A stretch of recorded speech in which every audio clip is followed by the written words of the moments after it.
Hey everybody, welcome to Kimmel's Irish Pub. Time for another movie review. Tonight's movie, Beckman. So, little history on me. I always watched movies, right? It wasn't until about 3 or 4 years ago I started filming my reviews of them. I was like, I do this every night, so I might as well film myself talking about the movies, right? Well, just like today, you run out of stuff to watch. And so I found myself, for a period of time, watching faith-based movies. And I still do from time to time, so there's plenty of reviews on the channel if you're looking for that kind of thing, and this is another one. And the only reason I know that, Beckman, you might not know it, and you read a contract killer becomes a minister at an LA church, and then his kid gets kidnapped, and now he's got he's got revenge on the mind, but he's got to keep his faith intact too, right? So, okay, that could be faith-based. I mean, obviously it has some themes of religion in it, but it doesn't necessarily mean it's faith-based. But the kicker is David A.R. White. When I was watching these like night after night, he's in every one of them. He writes them, he produces them, he acts in them. His wife is in a lot of them too. I don't see her in this one. So I'll see if she pops up. She might be a cameo, but she's not in the first couple of scrolls on IMDb. So, as usual, it's only a 4.3 on IMDb, but only 172 people have rated it so far. Will be 173. In addition to David A.R. White is William Baldwin, so one of the Baldwin brothers. I apologize. So I'm interested to see what it's all about. So let me get into it here a little bit, find out what it's about. I'm sure we know, but and let me let you know what I think. Stick around. I'll be back.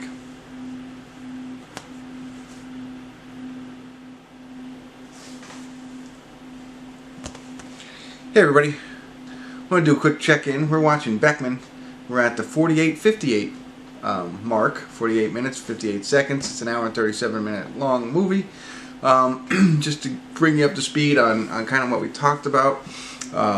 Beckman, who is played by David A.R. White, they say in the synopsis he's like a contract killer or something like that. They show a scene where he's fighting another guy, but they seem like friends, and the other guy dies. That's the beginning, but I guess that's to signify that he's some sort of hitman.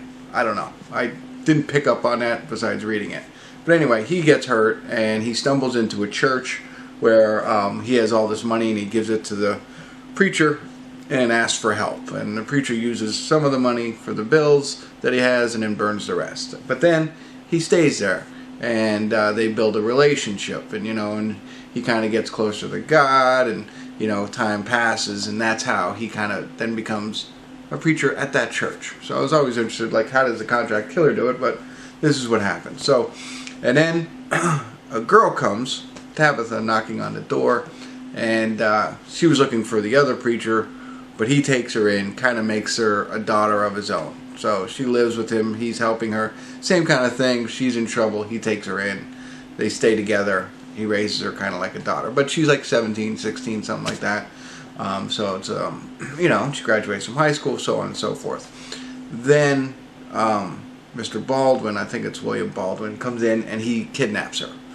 And if you're reading the synopsis, again, I didn't say this in the beginning, but he's supposed to be a cult leader. Now, again, you don't know that unless you read the synopsis. It doesn't seem like that. It seems like more like human trafficking than it does cult. Talks about a little bit of cult activities, but when you see it, it's more like that. So anyway, so Beckman, David A.R. White, is now forced to go after and save this girl.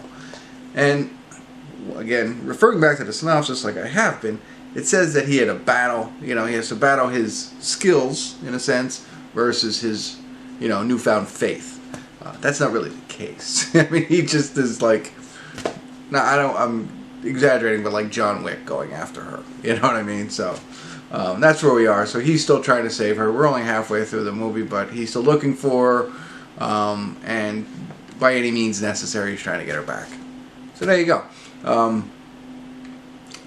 It's by Pureflix, which is a faith-based movie-producing company, but it's not like all the other ones. This is really more action-based.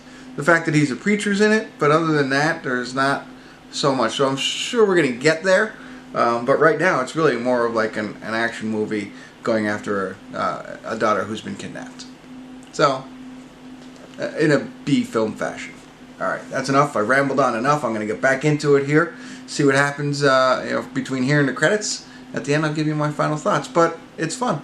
So there you go. Stick around. We'll see what happens.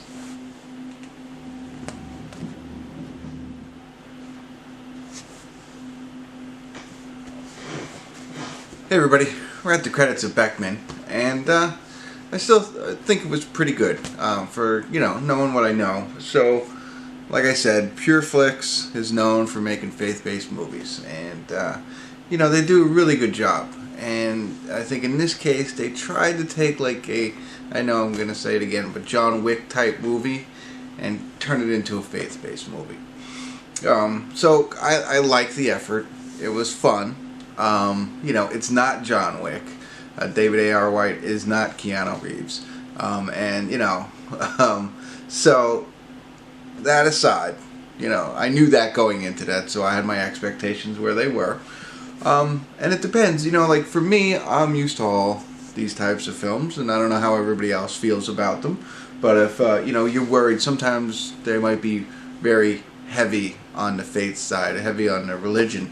This is not. I mean, yes, he's a preacher, but it's not heavy. So if you're maybe easing your way into these types of films, this is a good one to get started. If you like action, this is a good one.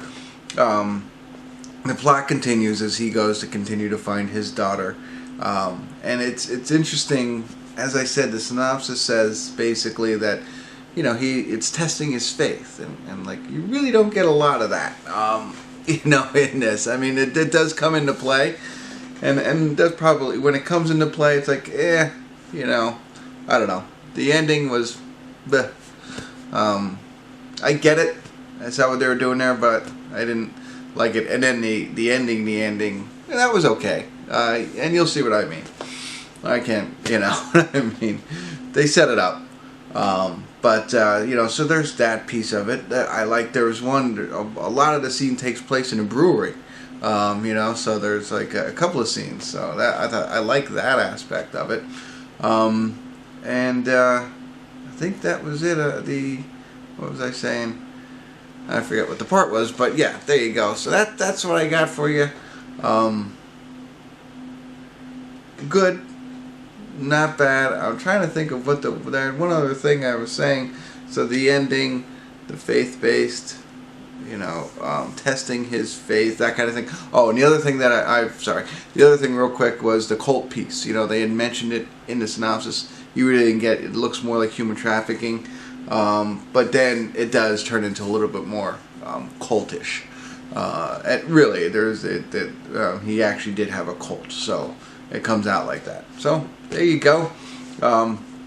That's all I got for you. Check it out if you like these types of movies. If you like a faith-based movie and you like action movies, you might like this. It's really light on the faith on the side, heavy on the action, but it's not great. But it's not bad for this type of movie. There you go. That's it. I'm rambling on.